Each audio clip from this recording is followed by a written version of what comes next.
ಪ್ರೀತಿಸುವ ನೆಪ ಹಾಗೂ ಹಣದ ಆಸೆ ತೋರಿಸುವ ಮೂಲಕ ಯುವತಿಯರೊಂದಿಗೆ ರಾಸಲೀಲೆ ನಡೆಸಿ ವಿಡಿಯೋ ಸೆರೆ ಹಿಡಿದು ಬೆದರಿಕೆ ಹಾಕುತ್ತಿದ್ದ ವಿಕೃತ ಕಾಮಿಯನ್ನ ಹುಬ್ಬಳ್ಳಿಯ ಕಸಾಬಾಪೇಟ್ ಠಾಣೆಯ ಪೊಲೀಸರು ಬಂಧಿಸುವಲ್ಲಿ ಯಶಸ್ವಿಯಾಗಿದ್ದಾರೆ.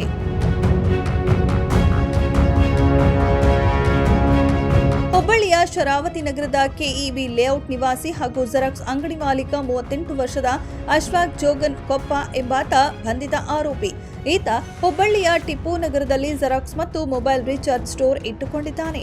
ಅಂಗಡಿಗೆ ಬರುವ ಬಡ ಯುವತಿಯರು ಸೇರಿದಂತೆ ಅಪ್ರಾಪ್ತ ಹೆಣ್ಣು ಮಕ್ಕಳಿಗೆ ಹಣದ ಆಸೆ ತೋರಿಸಿ ಪುಸಲಾಯಿಸಿ ಕಾಮದಾಟಕ್ಕೆ ಬಳಸಿಕೊಳ್ಳುತ್ತಿದ್ದ. ಅಷ್ಟೇ ಅಲ್ಲದೆ ವಿಡಿಯೋ ಕಾಲ್ನಲ್ಲಿ ಹೆಣ್ಣು ಮಕ್ಕಳ ಬಟ್ಟೆ ಬಿಚ್ಚಿಸಿ ನಗ್ನ ಚಿತ್ರ ರೆಕಾರ್ಡ್ ಮಾಡಿಕೊಂಡು ತನ್ನ ಕಾಮದಾಸೆ ತೀರಿಸಿಕೊಳ್ಳುತ್ತಿದ್ದ.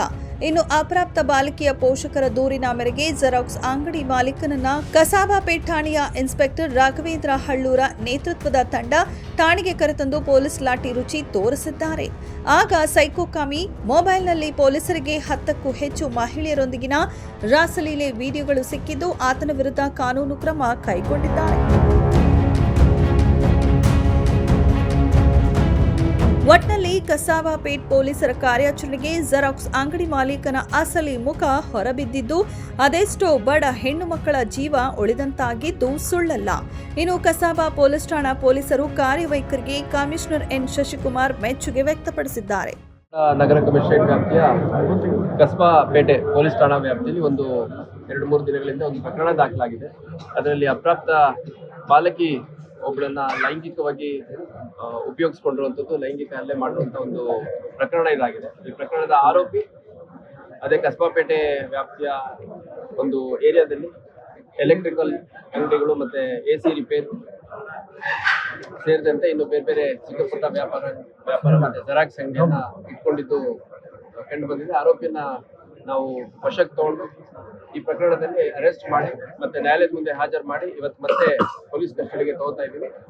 ಮತ್ತೆ ಅಗತ್ಯ ಎವಿಡೆನ್ಸಸ್ ಅನ್ನು ಸಾಕ್ಷಿಗಳೇನಿದೆ ಅದು ಎಲೆಕ್ಟ್ರಾನಿಕ್ ಎವಿಡೆನ್ಸ್ ಇರ್ಬೋದು, ಬೇರೆ ಬೇರೆ ರೀತಿ ಸಾಕ್ಷ್ಯಾಧಾರಗಳನ್ನ ಸಂಗ್ರಹ ಮಾಡ್ಕೊಂಡಿದ್ದೀವಿ. ತನಿಖೆ ಮುಂದೆ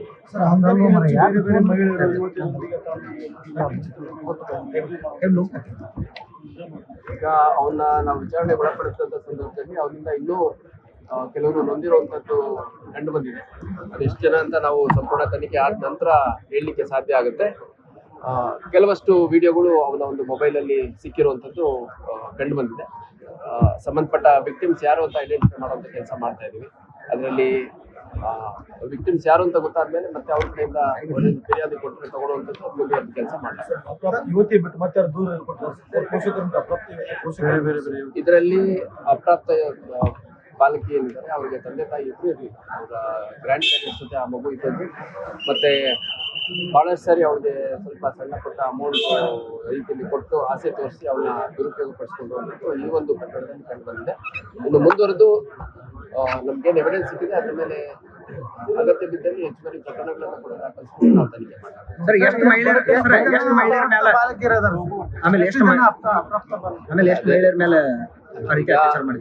ನಮಗೆ ಸಾಕಷ್ಟು ಎವಿಡೆನ್ಸಸ್ ಸಿಕ್ಕಿದೆ. ಮತ್ತೆ ಆ ಒಂದು ಮೊಬೈಲಲ್ಲಿ ಸಾಕಷ್ಟು ಇನ್ಫಾರ್ಮೇಶನ್ ಇನ್ನೂ ಪಡ್ಕೊಳೋದಿದೆ. ಅದನ್ನ FSL ಕಳಿಸೋದಿದೆ. ಮತ್ತೆ ನಮ್ಮ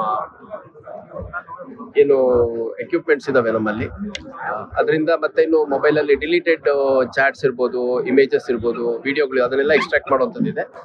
ಸೊ ಒಟ್ಟಿನಲ್ಲಿ ಈ ಒಂದು ಪ್ರಕರಣದಲ್ಲಿ ಇನ್ನೂ ಹೆಚ್ಚಿನ ನೊಂದವರು ಇದ್ದಾರೆ. ಅವ್ರ ಕಡೆಯಿಂದ ಅವ್ರು ಏನು ಕಂಪ್ಲೇಂಟ್ ಕೊಡ್ತಾರಾ ಅಥವಾ ಏನು ಮಾಡ್ತಾರೆ ಅಂತ ನೋಡಿಕೊಂಡು ಕಾನೂನಲ್ಲಿ ಏನು ಅವಕಾಶ ಇದೆ ಅದನ್ನೆಲ್ಲ ಮಾಡಲಾಗಿದೆ. ಈ ವ್ಯಕ್ತಿ ವಿರುದ್ಧ ಈ ಹಿಂದೆ ಯಾವುದೋ ಪ್ರಕರಣ ದಾಖಲಾಗಿದೆ ನಮಗೆ ಸದ್ಯಕ್ಕೆ ತಿಳಿದು ಬಂದಿಲ್ಲ. ನಾವು ಜನರಲಿ ಯಾವ್ದಾದ್ರು ಆರೋಪಿ ಸಿಕ್ಕಾಗ ಅವ್ರ ಹೆಸರು ಮತ್ತೆ ಆಧಾರ್ ಕಾರ್ಡ್ ಅದನ್ನೆಲ್ಲ ಹಾಕ್ಬಿಟ್ಟು ಪೊಲೀಸ್ ವೆರಿಫೈ ಮಾಡ್ತೀವಿ. ಅದನ್ನು ಹೊರತುಪಡಿಸಿ ಕೂಡ ಠಾಣೆಗಳಿಗೆ ಮಾಹಿತಿ ಕೊಟ್ಬಿಟ್ಟು ಈ ವ್ಯಕ್ತಿ ಬಗ್ಗೆ ಅದ್ರ ಮಾಹಿತಿ ಇದೆ ಅಂತ ಕೇಳ್ತೀವಿ. ಸದ್ಯಕ್ಕೆ ಬೇರೆ ಯಾವುದೋ ಪ್ರಕರಣ ದಾಖಲಾಗಿರೋದು ಈ ಹಿಂದೆ ಕಂಡು ಬಂದಿದೆ. ಬಡತನ ಮತ್ತು ಪ್ರೀತಿ ಎರಡೂ ಮೋಸ ಮಾಡ್ತಿದ್ದ, ಅವ್ರನ್ನ ಟಾರ್ಗೆಟ್ ಅಲ್ಲ, ಇದರಲ್ಲಿ ಈ ವ್ಯಕ್ತಿಯಿಂದ ನೊಂದಿರುವಂತ ಈ ಪ್ರಕರಣದ ಬಾಲಕಿ ಏನಿದ್ದಾಳೆ ಆಕೆಗೆ ತಾವು ಹೇಳಿದಂಗೆ ಸ್ವಲ್ಪ ಹಣದ ಆಸೆ ತೋರಿಸಿ ಇದು ಮಾಡುವಂಥದ್ದು. ಚಿಕ್ಕ ಮಗು, 13 ವರ್ಷದ ಮಗು. ಅದ್ರ ಜೊತೆಗೆ ಇನ್ನೂ ನೊಂದವ್ರು ಯಾರಿದ್ದಾರೆ ಅವ್ರಗಳ ಒಂದು ಸೋಷಿಯಲ್ ಪ್ರೊಫೈಲು ಮತ್ತೆ ಎಕನಾಮಿಕ್ ಪ್ರೊಫೈಲ್ ನೋಡಿದಾಗ ಅವರೆಲ್ಲ ಬಡ ಸ್ಥಳದಲ್ಲಿ ಮತ್ತೆ ಅವಿದ್ಯಾವಂತ ವ್ಯಕ್ತಿದ್ದಾರೆ. ಅವ್ರನ್ನ ಯಾವ್ಯಾವ ರೀತಿಯಲ್ಲಿ ಅವನು ಟ್ರ್ಯಾಪ್ ಮಾಡಿದ್ದಾನೆ ಅನ್ನೋದು ತನಿಖೆ ನಾವು ಈತ ಆಗಿದ್ದಾರೆ. ಸರ್ ಅಂದ್ರೆ ಅತ್ಯಾಚಾರ ಮಾಡಿ ವಿಡಿಯೋ ಶೂಟಿಂಗ್ ಏನಾರ ಮಾಡ್ಕೊತಿದ್ದಾರೆ ಸರ್ ಅದು? ಇದರಲ್ಲಿ ಕೆಲವು ಅವರು ಖಾಸಗಿಯಾಗಿರುವಂತ ಕೆಲವು ವಿಡಿಯೋಗಳಿದಾವೆ, ಆಮೇಲೆ ಕೆಲವು ವಿಡಿಯೋ ಕಾಲ್ ಮಾಡಿ ಸಾಕಷ್ಟು ಮಾಹಿತಿ ನಮಗೆ ಸಿಕ್ಕಿದೆ. ಇನ್ನು ಸಂಪೂರ್ಣ ತನಿಖೆ ಆದ್ಮೇಲೆ ಎಷ್ಟು ಜನ ಇದರಲ್ಲಿ ಎಕ್ಸಾಕ್ಟ್ಲಿ ನೊಂದವರಿದ್ದಾರೆ, ಮತ್ತೆ ಎಷ್ಟು ಜನ ಅದರಲ್ಲಿ ವಯಸ್ಸು ಯಾರ್ಯಾರ್ದು ಎಷ್ಟೆಷ್ಟಿದೆ ಅನ್ನೋದೆಲ್ಲ ಪತ್ತೆ ಮಾಡ್ಬೇಕಾಗಿದೆ. ಅದ್ರ ಬಗ್ಗೆ ಇನ್ನು ನಾವು ಪತ್ತೆ ಮಾಡ್ಬೇಕು. ಈಗ ಯಾರು ನೊಂದವರಿದ್ರು ಅವ್ರನ್ನ ಸಂಪರ್ಕ ಮಾಡುವಂತ ಕೆಲಸ ಮಾಡ್ತಾ ಇದೀವಿ. ಅದಾದ್ಮೇಲೆ ನಾವು ಅವರು ನೊಂದಿರೋರ ಅವ್ರಿಗೆ ಬ್ಲಾಕ್ ಮೇಲ್ ಮಾಡ್ತಿದ್ನ, ಹಣ ಕೊಡ್ತಾ ಇದ್ನ, ಅಥವಾ ಬೇರೆ ಯಾವುದೇ ರೀತಿ ಥ್ರೆಟನ್ ಮಾಡ್ತಾ ಇದ್ನ ಅನ್ನೋದೆಲ್ಲ ಪರಿಶೀಲನೆ ಮಾಡಬೇಕಾಗಿದೆ. ಆರೋಪಿ ಹೆಸರು, ವಿವರ, ವಯಸ್ಸು ಅದೆಲ್ಲ ಹೇಳಿಕ್ಕಾಗಲ್ಲ, ಯಾಕಂದ್ರೆ ಇದೊಂದು ಪೋಕ್ಸೋ ಪ್ರಕರಣ ಆಗಿದೆ. ಸರ್ ಇದನ್ನು ಹೊರತುಪಡಿಸಿ ಬೆಂಗಳೂರು ಮತ್ತು ಬೀದರ್ ಘಟನೆ ವರದಿ ಯಲ್ಲಪ್ಪ ಕುಂದಗೋಳ, ಹುಬ್ಬಳ್ಳಿ.